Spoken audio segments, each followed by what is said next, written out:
পৃষ্ঠা ৩১ অধ্যায় ৩ network. Computer যখন প্রথমবার সামনে এসেছিল তখন সেটা এই ধরনের একমাত্র উপকরণ ছিল।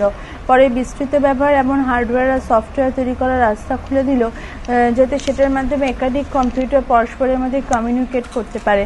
কম্পিউটার কমিউনিকেশন বলতে সেই প্রক্রিয়াকে বোঝায় যেটার মাধ্যমে এক কম্পিউটার থেকে ডাটা, নির্দেশ এবং তথ্য অন্য কোনো কম্পিউটারে পৌঁছায়। শুরু থেকে এবার বড় কম্পিউটারগুলোতে কমিউনিকেশন ক্ষমতা ছিল, কিন্তু বর্তমানে ছোট ছোট কম্পিউটার আর উপকরণে একে অপরের সাথে কমিউনিকেট করতে পারে। নেটওয়ার্ক কম্পিউটার আর উপকরণের এমন এক সমূহ যেটা এক কমিউনিকেশন চ্যানেলের সাথে যুক্ত হয়ে থাকে। এর মাধ্যমে ইউজার ডাটার তথ্য হার্ডওয়্যার আর সফটওয়্যারকে অন্যান্য ইউজার্সদের সাথে শেয়ার করতে পারেন। ব্যক্তিগত বা সংস্থার কম্পিউটারদের বেশ কিছু কারণে এক নেটওয়ার্ক যুক্ত করা হয়ে থাকে। এটা ডাটা, তথ্য, হার্ডওয়্যার আর সফটওয়্যার শেয়ার করা, কমিউনিকেশন স্থাপিত করার ক্ষমতা থাকে। নেটওয়ার্কিংয়ের আবশ্যিকতা। হার্ডওয়্যার শেয়ার করার জন্য এই একই নেটওয়ার্কে শামিল করা প্রতিটি কম্পিউটার হার্ডওয়্যার অ্যাক্সেস করে এর ব্যবহার করতে পারে। উদাহরণ হিসেবে ধরে নিন যে এক নেটওয়ার্কে বেশ কিছু কম্পিউটার শামিল রয়েছে আর প্রতিটি কম্পিউটারে লেজার প্রিন্টারের আবশ্যিকতা রয়েছে।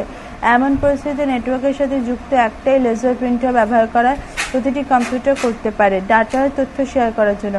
একই নেটওয়ার্কে শামিল যে কোনো কম্পিউটারে কাজ করার সময় যে কোনো বৈধ ইউজার অন্য যে কোনো কম্পিউটারে সংগৃহীত ডাটার তথ্য পর্যন্ত পৌঁছে সেটা ব্যবহার করতে পারেন। উদাহরণ হিসেবে কম্পিউটার ইনফরমেশন ডাটাবেস সার্ভারে হার্ড ডিস্কে সেভ করতে পারে। নেটওয়ার্কের শামিল যে কোনো বৈধ ইউজার, এমনকি হ্যান্ডহেল্ড কম্পিউটারে ব্যবহার করে মোবাইল ইউজারও ডাটাবেস পর্যন্ত পৌঁছতে পারে না, সেটা ব্যবহার করতে পারেন। স্টোরেজ ডাটা ইনফরমেশন পর্যন্ত পৌঁছে সেটা ব্যবহার করার সুবিধা বেশ কিছু নেটওয়ার্কে অত্যন্ত গুরুত্বপূর্ণ বিশেষত্ব হয়। সফটওয়্যার শেয়ার করার জন্য সফটওয়্যার শেয়ারিংকে অত্যন্ত বেশি হওয়া সফটওয়্যার সার্ভারে হার্ড ডিস্কে স্টোর করা হয়ে থাকে যাতে নেটওয়ার্কের শামিল একসাথে বেশ কিছু ইউজার এই পর্যন্ত পৌঁছে এটা ব্যবহার করতে পারেন। আপনারা যখন কোনো সফটওয়্যার প্যাকেজের নেটওয়ার্ক ভার্সন কেনেন তখন সফটওয়্যার ভেন্ডর আপনাদের এক লিগ্যাল এগ্রিমেন্ট ইস্যু করেন যেটাকে সাইট লাইসেন্স বলা হয়ে থাকে। এটা বেশ কিছু ইউজারকে একসাথে সফটওয়্যার প্যাকেজ ব্যবহার করার অনুমতি প্রদান করেন। সাইট লাইসেন্সের ফিজ সাধারণত নেটওয়ার্কের শামিল কম্পিউটার বা ইউজারের সংখ্যার উপর ভিত্তি করে নির্দিষ্ট হয়। প্রত্যেক কম্পিউটারের জন্য আলাদা করে সফটওয়্যার কেনার তুলনায় নেটওয়ার্কের মাধ্যমে সেটা শেয়ারিং করার খরচ প্রায় কিছুই নয় বলা চলে। ফ্যাসিলিটেটেড কমিউনিকেশন নেটওয়ার্কে ব্যবহার করে লোকেরা প্রভাবশালী আর সহজ পদ্ধতিতে email, instant message, chat rooms, টেলিফোনিয়া, ভিডিও কনফারেন্সিংয়ের মাধ্যমে একে অপরের সাথে কমিউনিকেট করতে পারেন। ইমেল মেসেজে সাধারণত তৎক্ষণাৎ ডেলিভারি হয়। কখনো কখনো এই কমিউনিকেশন এক বিজনেস নেটওয়ার্কেও কাজে আসে। নেটওয়ার্কের সাইজের এক পুরো রেঞ্জ হয়। একটা ছোট নেটওয়ার্ক দুটো কম্পিউটারকে পরস্পরের সাথে যুক্ত করে। অন্যদিকে গ্লোবাল নেটওয়ার্কের মতো ইন্টারনেট দুনিয়ায় লক্ষ লক্ষ কম্পিউটার পরস্পরের সাথে যুক্ত হয়ে থাকে। নেটওয়ার্ক সকল প্রকার কম্পিউটারকে পরস্পরের সাথে যুক্ত করে, তা সেটা হ্যান্ডহেল্ড কম্পিউটার হোক বা সুপার কম্পিউটার। পৃষ্ঠা ৩২ নেটওয়ার্কের প্রকার। মুখ্যরূপে নেটওয়ার্ক তিন প্রকারে হয়: LAN, MAN, WAN। এগুলো ব্যক্তিগত, বিজনেস হাউস আর বিভিন্ন সংস্থা দ্বারা ব্যবহৃত। যেহেতু প্রতিটি বিজনেস আর সংস্থা নিজস্ব আবশ্যকতা থাকে, এই জন্য প্রতিটি নেটওয়ার্কে নিজস্ব বিশেষত্ব রাখে। নেটওয়ার্ক সাইজ এই জিনিসটার উপর নির্ভর করে যে বিজনেস হাউস বা সংস্থা কী ধরনের নেটওয়ার্ক ব্যবহার করতে চায়। আলাদা আলাদা সাইজের নেটওয়ার্ক ডাটাকে আলাদা আলাদা প্রকারে ট্রান্সমিট করে। উদাহরণ হিসেবে 1000 ইউজার সম্পন্ন কোনো সংস্থার নেটওয়ার্ক আলাদা প্রকারে ব্যবস্থিত থাকে আর সেটা ঘটকদের বিবিধতার প্রয়োজন পড়ে যেটা সেই নেটওয়ার্কে থাকেন যাতে কেবলমাত্র 5 জন ইউজার থাকে। লোকাল এরিয়া নেটওয়ার্ক বা LAN একটা বিল্ডিং বা অনেক বিল্ডিংয়ের সমূহে এমন কম্পিউটার নেটওয়ার্ক যেটা 2 বা তার থেকে বেশি কম্পিউটার ভৌতিক রূপে পরস্পরের সাথে যুক্ত হয়ে থাকে তাকে লোকাল এরিয়া নেটওয়ার্ক বলা হয়। যুক্ত হয়ে থাকে কম্পিউটারকে ওয়ার্ক স্টেশন বলা হয়। এতে কম্পিউটার পরস্পরের সাথে এই জন্য যুক্ত হয়ে থাকে যাতে দামি উপকরণ যেমন লেজার প্রিন্টারের ব্যবহার সংযুক্ত রূপে ব্যবহার করা যেতে পারে। সার্ভারে মজুদ ডাটাবেস অ্যাপ্লিকেশন সকল ওয়ার্ক স্টেশন প্রাপ্ত করতে পারে। লোকাল এরিয়া নেটওয়ার্কের কাছে নিজস্ব ক্যারেক্টারিস্টিক্স টোপোলজি যেমন বস, রিং বা স্টার থাকে আর সেগুলো একসাথে একাধিক নেটওয়ার্কিং প্রোটোকল যেমন অ্যাম্পল, টক, ইন্টারনেট অথবা TCP বা IP লাগু করে। মেট্রোপলিটন এরিয়া নেটওয়ার্ক MAN এটা হচ্ছে হাই স্পিড নেটওয়ার্ক যেটা 200 Mbps মেগাবাইট প্রতি সেকেন্ডে পর্যন্ত গতিতে আওয়াজ, ডাটা, ইমেজ করতে দ্রুত 75 কিমি দূর পর্যন্ত বিল্ডিংয়ে কিছু ব্লক অথবা পুরো শহরে পৌঁছে দিতে পারে। ট্রান্সমিশন স্পিড নেটওয়ার্কের আর্কিটেকচারের উপর আধারিত হয়, সেটা কম দূরত্বের ক্ষেত্রে বেশি হতে পারে। এমএনএতে এক বা একাধিক এলএএন এমনকি টেলিকমিউনিকেশন উপকরণ যেমন মাইক্রোওয়েভ আর স্যাটেলাইট রিলে স্টেশন শামিল থাকে। এটা ওয়াইড এরিয়া নেটওয়ার্কের তুলনায় ছোট হয়, কিন্তু স্পিড সাধারণত বেশি হয়। পৃষ্ঠ 33 ওয়াইড এরিয়া নেটওয়ার্ক ডাব্লিউএএন। ডাব্লিউএএন হচ্ছে এমন একটা কম্পিউটার নেটওয়ার্ক যেটা নিজের লম্বা দূরত্ব পর্যন্ত কমিউনিকেশন করার ক্ষমতা থাকে। এই সমস্ত কমিউনিকেশন করার ক্ষমতার কারণে লোকাল এরিয়া নেটওয়ার্কের থেকে অনেকটাই আলাদা হয়। এই নেটওয়ার্ক পুরো দেশ আর বড় মাল্টিন্যাশনাল কোম্পানিগুলির সকল সাইট কভার করতে পারে। ডাব্লিউএএন এর ব্যবহার বিভিন্ন লোকাল এরিয়া নেটওয়ার্ক ও অন্যান্য নেটওয়ার্কগুলোকে পরস্পরের সাথে যুক্ত করার কাজে করা হয়, যাতে এক জায়গায় বসে থাকা কোনো ইউজার নিজের কম্পিউটারের মাধ্যমে অনেক দূরে বসে থাকা অন্য কোনো ইউজারের সাথে কমিউনিকেট করতে পারে। বেশিরভাগ ডাব্লিউএএন কোনো সংস্থার দ্বারা তৈরি করা হয় এবং সেগুলো ব্যক্তিগত করা হয়। বাকি ইন্টারনেট সার্ভিস প্রোভাইডার দ্বারা তৈরি করা হয়। কোনো সংস্থা এলএএনকে কানেকশন দিয়ে সেটাকে ইন্টারনেটের সাথে যুক্ত করা হয়। কমিউনিকেশন সাধারণত এক বা একাধিক রাষ্ট্রীয় বা আন্তর্জাতিক সরকারি ইউনিট দ্বারা প্রদান করা হয়ে থাকে। Network hardware. নেটওয়ার্ক হার্ডওয়্যারে সেই সমস্ত উপকরণ সামিল থাকে যেগুলো কোনো নেটওয়ার্কে সামিল থাকে। সকল নেটওয়ার্কে কাজ করার জন্য নেটওয়ার্ক হার্ডওয়্যারের আবশ্যকতা হয়। কম্পিউটার নেটওয়ার্কের সবথেকে গুরুত্বপূর্ণ কাজ হচ্ছে বিভিন্ন কম্পিউটারকে একসাথে যুক্ত করা। বিভিন্ন কম্পিউটার যখন পরস্পরের সাথে যুক্ত হয়ে থাকে তখন সেগুলো ব্যবহারকারী লোকেরা প্রভাবশালী পদ্ধতিতে কাজ করতে পারে। নেটওয়ার্কে যুক্ত হয়ে থাকা সব কম্পিউটার এক প্রকারের হওয়াটা জরুরি না। উদাহরণ হিসেবে কোনো নেটওয়ার্কে ডেস্কটপ কম্পিউটার যেমন আইবিএম কম্প্যাটিবল আর ম্যাকিনটশ কম্পিউটার অথবা পোর্টেবল কম্পিউটার এবং নোটবুক আর পার্সোনাল ডিজিটাল অ্যাসিস্ট্যান্ট পিডিএস শামিল হতে পারে। নেটওয়ার্ক ইন্টারফেস কার্ড এনআইসি, এটা হচ্ছে একটা এক্সটেনশন কার্ড যেটা কম্পিউটার অন্যান্য উপকরণ যেমন প্রিন্টারকে নেটওয়ার্ক অ্যাক্সেস করার সুবিধা প্রদান করে। নেটওয়ার্ক ইন্টারফেস কার্ড কম্পিউটার আর ফিজিক্যাল মিডিয়া যেমন কেবল যার মাধ্যমে ট্রান্সমিশনের মাধ্যমে মধ্যস্থ ভূমিকা পালন করে। কানেক্টর এমন এক উদাহরণ হয় যেটা দুটি নেটওয়ার্কে পরস্পরের সাথে যুক্ত করে। সবথেকে সাধারণ কানেক্টর হচ্ছে হব, ব্রিজ আর রাউটার। কেবলস, এটা তারের সমূহ বা গ্লাসওয়্যার অথবা ফ্লেক্সিবল মেটাল হয়। এটা সকল কেবল ইলেকট্রনিক্সে ব্যবহার করা হয়। প্লাস্টিক্স বা রবার দ্বারা মোড়া থাকে। রিসোর্স, কম্পিউটার সিস্টেম অথবা নেটওয়ার্কের কোনো অংশ যেমন ডিস্ক, ড্রাইভ, প্রিন্টার বা মেমোরি যেটা কোনো প্রোগ্রামকে আবন্টিত হতে পারে, সেই প্রক্রিয়া যেটা চলছে। পৃষ্ঠা 34 পিওর টু পিওর নেটওয়ার্ক, দুই বা তার থেকে বেশি কম্পিউটারের নেটওয়ার্ক যেটা কমিউনিকেশন আর ডাটা শেয়ার করার জন্য এক ধরনের প্রোগ্রাম অথবা প্রোগ্রামের প্রকার ব্যবহার করে। প্রত্যেক কম্পিউটার বা পিওরকে দায়িত্ব হিসেবে এক রকমের মনে করা হয়। প্রত্যেকটি কম্পিউটার সেইভাবে কাজ করে যেমনটা নেটওয়ার্কের সামিল অন্য কম্পিউটার করে। ক্লায়েন্ট অথবা সার্ভার আর্কিটেকচারের মতো এখানে ফাইল সার্ভারের প্রয়োজন হয় না, যদিও নেটওয়ার্ক ততটা ভালোভাবে কাজ করে না যেমনটা ক্লায়েন্ট অথবা সার্ভারের অন্তর্গত, বিশেষ করে লোডের সময় করা হয়। পিওর টু পিওর নেটওয়ার্ক ছোট পরিবেশে সবথেকে ভালো কাজ করে। নেটওয়ার্কে সকল কম্পিউটারে ব্যক্তিগত প্রশাসন আর মেনটেন্যান্সের প্রয়োজন হয়। আপনারা যদি 10টির বেশি কম্পিউটারকে পরস্পরের সাথে যুক্ত করতে চান তাহলে পিওর টু পিওর নেটওয়ার্কে প্রয়োগ করবেন না। রিসোর্সে প্রিন্টার আর মোডেম সামিল থাকে। এটা সাধারণত পিওর টু পিওর নেটওয়ার্কে কোনো কম্পিউটারের সাথে যুক্ত হয়ে থাকে।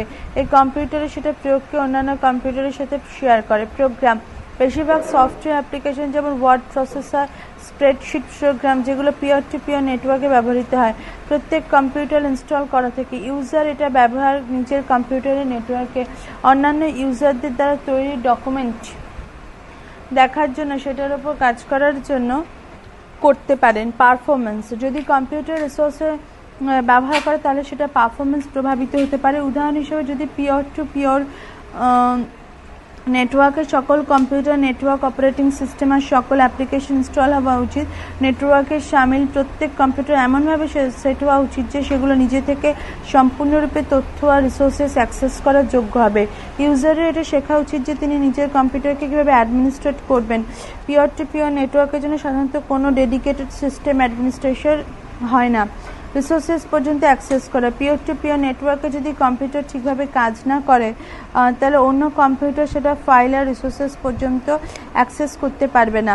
যদি অন্য কম্পিউটারের ফাইল আর রিসোর্সেস এর ফলে প্রভাবিত হবে না। সুরক্ষা, পিওর টু পিওর নেটওয়ার্কে ইউজার ফাইল আর ইনফরমেশনকে নিজের কম্পিউটারে স্টোর করেন।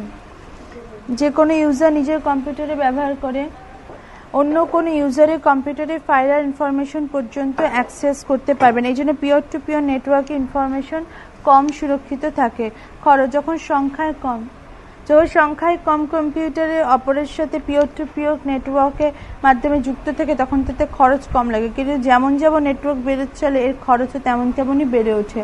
পৃষ্ঠা 35, ক্লায়েন্ট অথবা সার্ভার নেটওয়ার্ক এমন এক নেটওয়ার্ক যাতে এক বা একাধিক কম্পিউটারকে সার্ভারের রূপে ডিজাইন করা হয়েছে। আর নেটওয়ার্কে বাকি কম্পিউটারদের ক্লায়েন্ট বলা হয়, যেগুলো সার্ভারের থেকে পরিষেবার জন্য নিবেদন করতে পারে। সার্ভার এমন এক কম্পিউটার যেটা নিজের সাথে যুক্ত অন্যান্য কম্পিউটারগুলোকে তথ্য প্রদান করে, যেমন web server, mail server, LAN server. যখন কোনো ইউজার সার্ভারের সাথে কানেক্ট হন তখন অ্যাপ্লিকেশনস, ফাইল, প্রিন্টার আর অন্যান্য তথ্য তা প্রাপ্ত হয়ে পড়ে। ক্লায়েন্ট এমন এক কম্পিউটার সিস্টেম হয় যেটা যে কোনো প্রকারের নেটওয়ার্কের মাধ্যমে অন্য কম্পিউটারের উপর সার্ভিস অ্যাক্সেস করে। সাইজ ক্লায়েন্ট অথবা সার্ভার নেটওয়ার্ক সাধারণত বড় নেটওয়ার্কের জন্য ঠিক হয়, আর যে কোনো সাইজের নেটওয়ার্কের সাথে ব্যবহার করা যেতে পারে। ক্লায়েন্ট অথবা সার্ভার নেটওয়ার্ক সেট করা সহজ হয়, আবার বড় কোম্পানিগুলো অর্ধেকের বেশি আবশ্যকতা এটা পূরণ করে দেয়। ক্ষমতা সার্ভারের কাছে ক্লায়েন্ট অথবা ডেস্কটপ কম্পিউটারের তুলনায় বেশি মেমোরি থাকে, আর এটা বেশি গতিসম্পন্ন হয়। এটা জটিল টাস্ক পূরণ করার পক্ষে ভালো হয়। সার্ভারে ক্লায়েন্ট কম্পিউটারের তুলনায় স্টোর করার জন্য বেশি স্পেস থাকে, যদি সার্ভার প্রভাবশালী পদ্ধতিতে নেটওয়ার্কের সকল ফাইলগুলোকে স্টোর আর ম্যানেজ করতে পারে। সার্ভিসেস সার্ভারের ব্যবহার সাধারণত নেটওয়ার্কের সামিল ক্লায়েন্ট কম্পিউটারগুলোকে কোনো বিশেষ প্রকারের পরিষেবা প্রদান করার জন্য করা হয়ে থাকে, যেমন প্রিন্ট সার্ভার নেটওয়ার্কের সকল ক্লায়েন্ট কম্পিউটারগুলো প্রিন্টিংকে নিয়ন্ত্রিত করে। ডাটাবেস সার্ভার বড় মাত্রায় ইনফরমেশন স্টোর ব্যবস্থিত করে। বেশিরভাগ ক্লায়েন্ট সার্ভার নেটওয়ার্কে নেটওয়ার্ক অ্যাডমিনিস্ট্রেটর থাকে। এই অ্যাডমিনিস্ট্রেটরের কাজ এটা হয় যে সেটা নেটওয়ার্ককে ম্যানেজ করবে। ডাটা ব্যাকআপ আর সিকিউরিটি মনিটরিং যেটা নিয়মিত রূপে ব্যবহৃত হতে পারে। ক্লায়েন্ট অথবা সার্ভার নেটওয়ার্কে সার্ভার সাধারণত এক কেন্দ্রীয় এরিয়ায় স্থাপিত থাকে যাতে সেটা ভালোভাবে অ্যাডমিনিস্ট্রেট করতে পারে। সুরক্ষা বেশিরভাগ কোম্পানি নেটওয়ার্ক সার্ভারকে বন্ধ কামরায় রাখে, কেবলমাত্র নেটওয়ার্ক অ্যাডমিনিস্ট্রেটরই সেই কামরায় পৌঁছতে পারে। এর ফলে অনধিকৃত ব্যক্তি সার্ভারের কাজে হস্তক্ষেপ করতে পারে না। যদি কোনো নেটওয়ার্ক সার্ভার ঠিকভাবে কাজ না করে তাহলে তার ফলে পুরো নেটওয়ার্ক প্রভাবিত হয়ে পড়ে। খরচ ক্লায়েন্ট সার্ভার নেটওয়ার্কে কিছু বিশেষ আর সমর্পিত সার্ভারের আবশ্যকতা হয়, যেগুলো যথেষ্ট দামি হতে পারে। যেহেতু অধিকাংশ কাজ সার্ভারই করে, সেজন্য ক্লায়েন্ট অথবা সার্ভার নেটওয়ার্কের ক্লায়েন্ট কম্পিউটার কম শক্তিশালী আর সস্তা হতে পারে। পৃষ্ঠা 36, নেটওয়ার্কের গঠন প্রণালী। নেটওয়ার্ক গঠন প্রণালী বা স্ট্রাকচার এটা জানায় যে নেটওয়ার্ক কীভাবে ডিজাইন করা হচ্ছে। এটা নেটওয়ার্কের টোপোলজি রূপেও পরিচিত। নেটওয়ার্ক স্ট্রাকচারে দুটি স্তর থেকে, ফিজিক্যাল এবং লজিক্যাল। বস, রিং, স্টার এবং হাইব্রিড নেটওয়ার্ক স্ট্রাকচার হচ্ছে নেটওয়ার্ক স্ট্রাকচারের 4 মুখ্য প্রকার। ফিজিক্যাল স্তর এটা জানায় যে নেটওয়ার্কের সেই ভাগ যেটা ফিজিক্যালি অস্তিত্ব রাখে সেটা এমনভাবে ব্যবহৃত হয়ে রয়েছে, যেমন কেবল আর কানেক্টর। এই স্তর এটাও জানায় যে নেটওয়ার্কের কম্পিউটার ঠিক কোথায় রাখা আছে আর নেটওয়ার্কের সকল ভাগ পরস্পরের সাথে কীভাবে যুক্ত হয়েছে। নেটওয়ার্ক ইনফরমেশন ট্রান্সফার করার জন্য কেবল হচ্ছে সবথেকে জনপ্রিয় মাধ্যম। লজিক্যাল স্তর সেই রাস্তার ব্যাপারে জানায় যেটার মাধ্যমে ইনফরমেশন নেটওয়ার্কে এক স্থান থেকে অন্য স্থানে পর্যন্ত পৌঁছয়। এই জিনিসটা বেশ কিছু জিনিসের উপর নির্ভর করে, যেমন কোন অ্যাপ্লিকেশন ব্যবহৃত হচ্ছে, নেটওয়ার্কে ইনফরমেশন কেমন গতিতে ট্রান্সফার করা হচ্ছে। কম্পিউটার ইনফরমেশন কি ইলেকট্রিক্যাল সিগন্যালে আদান প্রদানকে শেয়ার করে। সিগন্যাল ট্রান্সমিশন মিডিয়ামের পথে পাঠানো হয়ে থাকে, যেটা বিভিন্ন কম্পিউটারকে একসাথে যুক্ত করে। Star network structure star network হচ্ছে সবথেকে সাধারণ কম্পিউটার নেটওয়ার্ক টপোলজির মধ্যে অন্যতম। এর মধ্যে এতে কম্পিউটার এক সেন্ট্রাল নেটওয়ার্ক কানেক্টর দ্বারা যুক্ত হয়ে থাকে, যেটা সাধারণত এক হাব বা সুইচ হয়। নেটওয়ার্কের সামনে যে কোনো কম্পিউটার দ্বারা অন্য কম্পিউটারকে পাঠানো তথ্য হাব বা সুইচ হয়ে যায়। স্টার নেটওয়ার্কে প্রতিটি কম্পিউটারে যতটা সম্ভব সেন্ট্রাল নেটওয়ার্ক কানেক্টরের কাছাকাছি থাকা উচিত। কম্পিউটার আর কানেক্টরের মাঝে কেবলের দৈর্ঘ্য 100 মিটারের থেকে কম হওয়া উচিত। হাব বা সুইচ সাধারণত 24 কম্পিউটার পর্যন্ত যুক্ত হয়ে থাকে। কোনো বড় বিল্ডিংয়ে ছড়িয়ে থাকা অফিসে এমনটা দেখতে পাওয়া যায় যে বিল্ডিংয়ের প্রতিটি তলায় এক নিজস্ব সুইচ বা হাব রয়েছে। হাব বা সুইচ এ প্রকারে এক বড় লোকাল এরিয়া নেটওয়ার্কের সাথে যুক্ত হয়ে থাকতে পারে। পৃষ্ঠ 37। এক্সপ্যানশন বা বিস্তার। যদি সেন্ট্রাল নেটওয়ার্ক কানেক্টরে খালি পোর্ট থাকে তাহলে স্টার নেটওয়ার্কের সাথে অন্য কোনো নতুন কম্পিউটারকে যুক্ত করার জন্য কেবলমাত্র একটা কেবলের প্রয়োজন হয়। এক্ষেত্রে নতুন কম্পিউটার যুক্ত করার সময় নেটওয়ার্ক বন্ধ করার কোনো আবশ্যকতা হয় না। Trouble shooting. যখন কম্পিউটার অথবা কেবলের কোনো এরর এসে পড়ে তখন বাকি নেটওয়ার্ক এর দ্বারা প্রভাবিত হয় না। বেশিরভাগ সেন্ট্রাল নেটওয়ার্ক কানেক্টরে ক্ষমতা থাকে যে সেটা এররের ক্ষেত্রকে চিনিয়ে দিয়ে সেটাকে বাকি নেটওয়ার্ক থেকে আলাদা করে দেবে, যাতে বাকি নেটওয়ার্ক নিজের কাজ করে চলে। যখন হাব বা সুইচ খারাপ হয়ে পড়ে তখন বিভিন্ন কম্পিউটারের মধ্যে তথ্যের আদান প্রদান বন্ধ হয়ে পড়ে। খরচ। স্টার নেটওয়ার্ক খরচের প্রয়োগ হচ্ছে খরচ বেশি পড়ে। স্টার নেটওয়ার্কে প্রতিটি কম্পিউটারে হাব বা সুইচের সাথে যুক্ত হয়ে থাকা অত্যন্ত জরুরি হয়। এতে বড় মাত্রায় কেবলের আবশ্যকতা হয়, কারণ প্রত্যেকটি কম্পিউটারে স্বাধীনরূপে হাব বা সুইচ সাথে যুক্ত করতে হয়। বস নেটওয়ার্ক স্ট্রাকচার। বস নেটওয়ার্ক স্ট্রাকচার সেই স্ট্রাকচার হয় যাতে ক্লায়েন্ট কম্পিউটারের পুরো সেট এক সংযুক্ত কমিউনিকেশন লাইনের সাথে যুক্ত হয়ে থাকে। একটা সময় কেবল একটা কম্পিউটারই তথ্য পাঠাতে পারে। যখন কম্পিউটার ইনফরমেশন ট্রান্সফার করে তখন সেই ইনফরমেশন কেবলের সম্পূর্ণ দৈর্ঘ্য ঘুরে বেড়াতে থাকে। যে কম্পিউটারকে সেই তথ্য পাঠানো হচ্ছে সে সেটাকে রিসিভ করে। পৃষ্ঠা 38। টার্মিনেটর। প্রতিটি কেবলের জন্য সেটার কাছে একটা টার্মিনেটর থাকাটা জরুরি হয়। টার্মিনেটর সিগন্যালসকে কেবলে বাউন্সে ব্যাক হওয়া থেকে বাঁচিয়ে বাধা উৎপন্ন হওয়া থেকে রক্ষা করে। কী ধরনের টার্মিনেটর প্রয়োজন সেটা এই জিনিসটার ওপর নির্ভর করে যে নেটওয়ার্কে কী ধরনের কেবল ব্যবহৃত হচ্ছে। Set up. বস নেটওয়ার্কের সেট আপ খুব সাধারণ হয়, কারণ প্রত্যেকটি কম্পিউটার কেবলের দৈর্ঘ্যের ক্রমে যুক্ত হয়ে থাকে। বস নেটওয়ার্কে সেই সব কম্পিউটারকে পরস্পরের সাথে যুক্ত করার কাজে ব্যবহার করা হয় যেগুলো এক ছোট ক্ষেত্রে মজুদ রয়েছে। সেন্ট্রাল নেটওয়ার্কে কানেক্টরে কোনো প্রয়োজন পড়ে না, যদিও বস নেটওয়ার্ক সেট করার জন্য ব্যবহৃত কেবলের দৈর্ঘ্য সাধারণত কমই হয়। বিস্তার। বস নেটওয়ার্কে বিস্তার করাটা কিছুটা মুশকিল হয়। বস নেটওয়ার্কে যখন কোনো নতুন কম্পিউটার যুক্ত করা হয় তখন কেবল বাড়ানোর জন্য সেটাকে কাটতে হয় আর কম্পিউটার যুক্ত করা হয়। যখন কেবল কাটা হয় তখন নেটওয়ার্কে অন্য কম্পিউটার তথ্য ট্রান্সফার করতে পারে না। Trouble shooting. কম্পিউটার যদি ঠিকভাবে কাজ না করতে থাকে আর তথ্য ট্রান্সফার করতে সেটা মুশকিল হতে থাকে তখন সেটার দ্বারা পুরো নেটওয়ার্ক প্রভাবিত হয়ে পড়ে। খরচ। বস নেটওয়ার্ক বেশি খরচ সাপেক্ষ হয় না। বেশিরভাগ বস নেটওয়ার্কে কপারের কেবল দ্বারা বিভিন্ন কম্পিউটারকে পরস্পরের সাথে যুক্ত করা হয়। Ring network structure. Ring network computer নেটওয়ার্কের সেই টপোলজি হয় যাতে প্রত্যেকটি নোড দুটি অন্য নোডসের সাথে যুক্ত হয়ে থাকে আর এইভাবে এক রিং তৈরি হয়ে পড়ে। যখন কোনো নোড মেসেজ রিসিভ করে তখন সেটা সেই মেসেজের সাথে যুক্ত ঠিকানাকে পরীক্ষা করে দেখে। রিং এমনভাবে ডিজাইন করা যেতে পারে যাতে ম্যালফাংশনিং অথবা ফেল নোডকে বাইপাস করা যেতে পারে। ইনফরমেশন এতে কেবলমাত্র একটা দিকেই যায়। যখন কোনো কম্পিউটার ইনফরমেশন পাঠায় তখন সেটা সেই ইনফরমেশন তার পরের কম্পিউটারকে পাঠায়। সেই ইনফরমেশনের সাথে যুক্ত ঠিকানা যদি পরবর্তী কম্পিউটারে না হয় তাহলে সেটা সেই ইনফরমেশনকে পরের কম্পিউটারে পাঠিয়ে দেয়। এই ইনফরমেশন একের পর এক কম্পিউটার এভাবেই পরবর্তী কম্পিউটারকে পাঠানো হতে থাকে যতক্ষণ না সেই কম্পিউটার এসে পড়ছে যেটার ঠিকানা সেই ইনফরমেশনের সাথে যুক্ত হয়ে পড়েছে। পৃষ্ঠা 39। Set up. রিং নেটওয়ার্কে সাধারণত কম্পিউটারে পরস্পরের কাছে রাখা থাকে। এটা সেট আপের দৃষ্টিতে সহজ হয় কারণ এতে একটিমাত্র রিংয়ের সাথেই সমস্ত কম্পিউটার যুক্ত হয়ে থাকে আর এতে কোনো সেন্ট্রাল কানেক্টরের আবশ্যকতা পড়ে না। উদাহরণ হিসেবে হাব ইত্যাদি রিং নেটওয়ার্কে কোনো শুরু বা শেষ হয় না। বিস্তার। রিং নেটওয়ার্কে বিস্তার সমস্যার সৃষ্টি করে কারণ আপনারা যখন এর সাথে নতুন কোনো কম্পিউটারকে যুক্ত করেন তখন কেবল কাটা জরুরি হয়ে ওঠে। এমন পরিস্থিতিতে যতক্ষণ না সেই নতুন কম্পিউটার যুক্ত হচ্ছে ততক্ষণ পর্যন্ত নেটওয়ার্ক ঠিকভাবে কাজ করতে পারে না। Trouble shooting. যখন রিং কোনো জায়গায় ভেঙে যায় তখন সে ব্রেকের আগে মজুদ কম্পিউটারগুলোর কেবলের মাধ্যমে ইনফরমেশন পরস্পরকে পাঠাতে পারে, কিন্তু ব্রেকের পরে মজুদ কম্পিউটারগুলির ক্ষেত্রে এমনটা সম্ভবপর হয় না। এই সমস্যার দিশা নির্ধারণও করা সম্ভব হয় না। অনেক রিং নেটওয়ার্কে দুটি রিং থাকে যেগুলির মাধ্যমে ইনফরমেশন পরস্পর বিপরীত দিশায় যায় যাতে কেবল কোথাও ভেঙে গেলেও নেটওয়ার্কে পরিষেবায় কোনো বাধা না আসে। খরচ। রিং নেটওয়ার্ক অত্যন্ত খরচ সাপেক্ষ হয় যেহেতু এতে সকল কম্পিউটার একটাই কেবলের সাথে যুক্ত হয়ে থাকে। সেজন্য যদি কম্পিউটারগুলো পরস্পর থেকে কিছু দূরত্বে অবস্থিত থাকে তাহলে প্রচুর কেবলের প্রয়োজন হয়ে পড়ে। Hybrid network structure.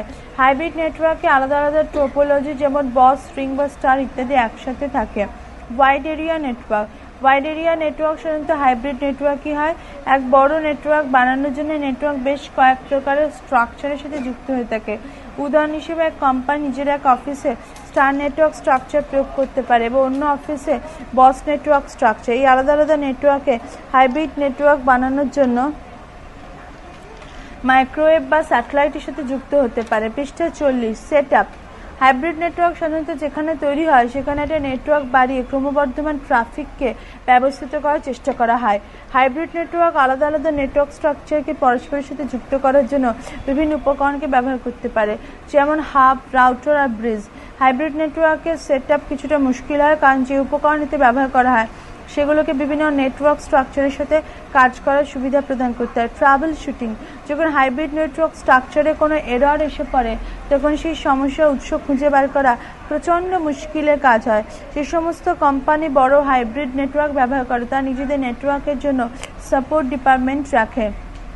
নেটওয়ার্কিংয়ের জন্য আবশ্যক উপকরণ। নেটওয়ার্কিংয়ের জন্য বেশ কিছু হার্ডওয়্যারে ব্যবহার করা যায়। সার্ভার, যে কম্পিউটার নিজের সাথে যুক্ত অন্যান্য কম্পিউটারগুলোকে তথ্য প্রদান করে তাকে সার্ভার বলে, যেমন web server, mail server, LAN server. Typical server সেই কম্পিউটার সিস্টেম হয় যেটা নেটওয়ার্কে লাগাতার চলতে থাকে আর নেটওয়ার্কের সাথে যুক্ত অন্যান্য কম্পিউটার দ্বারা পরিষেবা চাওয়ার জন্য অপেক্ষা করে। বেশ কিছু সার্ভার নিজেদের ভূমিকার প্রতি সমর্পিত হয়ে থাকে, কিন্তু এমন কিছু সার্ভারও হয় যেগুলো ব্যবহার অন্য কাজের জন্য করা যেতে পারে।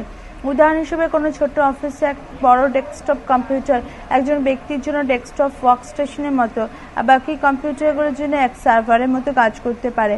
সার্ভার ফিজিক্যালি আজকাল সাধারণত উপযোগী আসা কম্পিউটারের মতোই হয়, অবশ্য এগুলো যদি সার্ভারের ভূমিকার প্রতি সমর্পিত থাকে তাহলে সেগুলো হার্ডওয়্যার সংগঠন এই ভূমিকায় উত্তীর্ণ হওয়ার জন্য কিছুটা আলাদা হতে পারে। হার্ডওয়্যার বেশিরভাগ ক্ষেত্রে তেমনটাই হয়, যেমনটা কোনো স্ট্যান্ডার্ড কম্পিউটারে ব্যবহৃত হয়, যদিও সার্ভারের সফটওয়্যার ডেস্কটপ কম্পিউটার ওয়ার্কস্টেশনে ব্যবহার হওয়া সফটওয়্যারের তুলনায় অনেকটাই আলাদা হয়।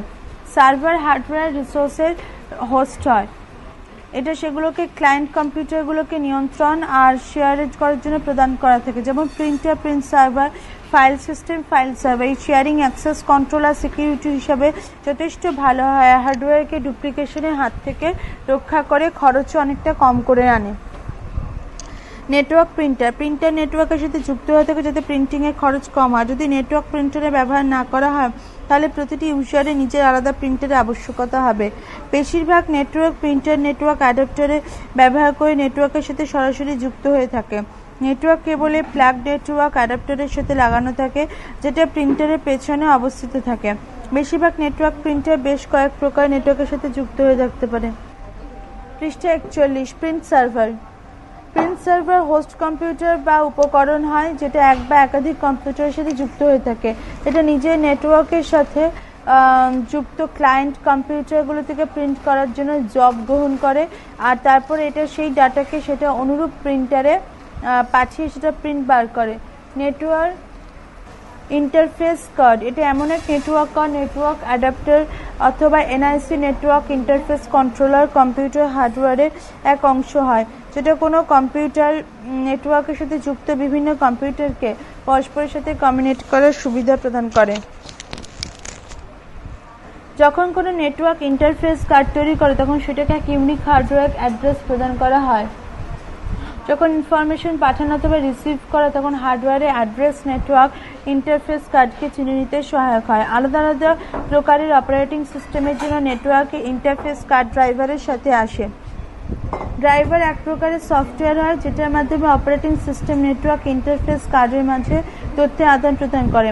নেটওয়ার্ক ইন্টারফেস কার্ড যাতে ঠিকভাবে কাজ করে সেই জন্য সঠিক ড্রাইভার ইনস্টল করাটা অত্যন্ত জরুরি হয়। যদি operating system computer network interface card যুক্ত করার পর নিজে থেকে ড্রাইভার ইনস্টল না করে তাহলে আপনাদের ম্যানুয়ালি ড্রাইভার ইনস্টল করা উচিত। Wireless network interface controller WNIC এক নেটওয়ার্ক কার্ড হয় যেটা রেডিও বেসড কম্পিউটার নেটওয়ার্কের সাথে যুক্ত হয়ে থাকে। এটা সাধারণ নেটওয়ার্ক ইন্টারফেস কার্ড NICর মতো ওয়্যার বেসড নেটওয়ার্কের সাথে যুক্ত হয়ে থাকে না। WNIC ওয়্যারলেস ডেস্কটপ কম্পিউটারের পক্ষে এক অত্যন্ত আবশ্যক উপকরণ হয়। এটা কার্ড মাইক্রোওয়েভের মাধ্যমে কমিউনিকেট করার জন্য এক অ্যান্টেনা ব্যবহার করা হয়ে থাকে। পৃষ্ঠা 42 হাবের ব্যবহার মাঝে সেই জায়গা করা হয়ে থাকে যেখানে নেটওয়ার্কের সকল কেবল মজুদ থাকে। হাব অধিকাংশ আধুনিক নেটওয়ার্কে দেখতে পাওয়া যায়। প্রথমে কেবল স্টার স্ট্রাকচার নেটওয়ার্কেই ব্যবহার হতো, কিন্তু এখন বিভিন্ন কম্পিউটারকে যুক্ত করার জন্য ব্যবহার করা হয়। বেশ কয়েক প্রকারের নেটওয়ার্ক স্ট্রাকচার এখন হাবের ব্যবহার বিভিন্ন কম্পিউটারকে কানেক্ট করার প্রাথমিক পদ্ধতি রূপে করছে। হাবে সকেট অথবা পোর্ট থাকে যেখানে কম্পিউটার উপকরণগুলো থেকে আসা কেবল প্লাগড হয়ে থাকে। একইভাবে সাধারণত 4, 8, 16 অথবা 24টি পোর্ট থাকে। সাধারণত প্রতিটি পোর্টে ইন্ডিকেটর লাইট থাকে, যেটাকে লাইট এমিটিং ডায়োড বা এলইডি বলা হয়। যখন কম্পিউটার পোর্টের সাথে যুক্ত হয়ে থাকে আর অন হয়ে থাকে তখন এই লাইট জ্বলতে থাকে। কিছু এলইডি সেই সময় সংকেত প্রদান করতে থাকে যখন পোর্টের মাধ্যমে তথ্য এক জায়গা থেকে অন্য জায়গায় শিফট হচ্ছে। 2 বা তার থেকে বেশি হাবকে পরস্পরের সাথে যুক্ত করাকে ডেইজি চেইনিং বলা হয়। এক বড় হাব 24টি কম্পিউটারের সাথে যুক্ত থেকে থাকতে পারে। যদি নেটওয়ার্কে 24-এর বেশি কম্পিউটার থাকে তাহলে 2 বা তার থেকে বেশি হাবের ব্যবহার করতে হবে। হাবের কম্পিউটার অথবা হাবের চেনকে যুক্ত করা, সরানো বা এক জায়গা থেকে সরিয়ে অন্য জায়গায় ফিট করা অত্যন্ত সহজ হয়। যে কোনো পোর্ট থেকে কেবল সহজে বার করে অন্য পোর্টে লাগানো যেতে পারে। এই প্রক্রিয়ার সময় নেটওয়ার্ক বন্ধ করারও প্রয়োজন হয়ে পড়ে না। সুইচ নেটওয়ার্ক সুইচ বা কেবলমাত্র সুইচ এক নেটওয়ার্কিং ডিভাইসেস হয় যেটা হার্ডওয়্যারের স্পিড বা ট্রান্সপারেন্ট ব্রিজিং তৈরি করে। সাধারণত হার্ডওয়্যারের সুইচ সামিল থেকে যেটা প্রতি সেকেন্ডে 10, 100 বা 1000 মেগাবাইট কানেক্ট হতে পারে। এটা হাফ আর ফুল ডুপ্লেক্সের রূপে আসে। হাফ ডুপ্লেক্সের অর্থ হচ্ছে এই যে উপকরণ এক সময় হয় ডাটা রিসিভ করতে পারে অথবা পাঠাতে পারে। অন্যদিকে ফুল ডুপ্লেক্সে বলতে এটা বোঝায় যে উপকরণ একই সময় ডাটা পাঠাতেও পারে আর রিসিভও করতে পারে। সুইচকে হাবের স্থানে ব্যবহার করা যেতে পারে যখন কোনো নতুন ইউজারকে মুক্ত করার জন্য অথবা জটিল কোনো অ্যাপ্লিকেশনের জন্য কোনো নেটওয়ার্ককে বাড়ানোর প্রয়োজন হয়ে পড়ে। তখন এমনটাই হতে পারে যে নেটওয়ার্ক যতটা তথ্য ট্রান্সফার হওয়ার জন্য তৈরি হয়ে থাকে। এমন পরিস্থিতিতে এটা অত্যন্ত স্বাভাবিক হয় যে নেটওয়ার্ক হয় ধীর গতিতে কাজ করবে অথবা তাতে অন্য কোনো সমস্যা দেখা দিতে পারে। এর হাত থেকে রক্ষা পাওয়ার জন্য নেটওয়ার্কের ক্ষমতাকে বাড়ানোর জন্য ওভারলোড নেটওয়ার্কের হাবকে সুইচ দ্বারা রিপ্লেস করে দেওয়া হয়। সাধারণত এই রিপ্লেসমেন্টের প্রক্রিয়ার সময় নেটওয়ার্কে অন্যান্য ঘটক যেমন কেবল সিস্টেম রিপ্লেস করার কোনো প্রয়োজন হয়ে পড়ে না। সুরক্ষা সুইচ এটা নির্ধারণ করতে সহায়তা করে যে তথ্য নেটওয়ার্কের মাধ্যমে শিফট করা হচ্ছে সেটা সুরক্ষিত রয়েছে। হাব নেটওয়ার্কে যুক্ত প্রতিটি কম্পিউটারকে তথ্য ট্রান্সফার করে দেয়। তখন কি সুইচে সেই তথ্য কেবল বাঞ্ছিত রিসিভারই প্রাপ্ত হয়। রাউটিং সুইচ কিছু সুইচকে রাউটিং সুইচ বলা হয়ে থাকে। এগুলো রাউটারের মতো ক্ষমতা থাকে। রাউটিং সুইচ নেটওয়ার্কে যে কোনো স্থানে পাঠানো তথ্যকে চিনে নিয়েও সেগুলোকে পথ দেখায়। এছাড়া রাউটিং সুইচে এই ক্ষমতা থাকে যে সেটা তথ্যকে সেটার গন্তব্যস্থল পর্যন্ত পৌঁছানোর সব থেকে সঠিক পথ খুঁজে নিয়ে সেই পথে তথ্য পাঠাবে। পরবর্তী অংশ পরবর্তী ফাইলে।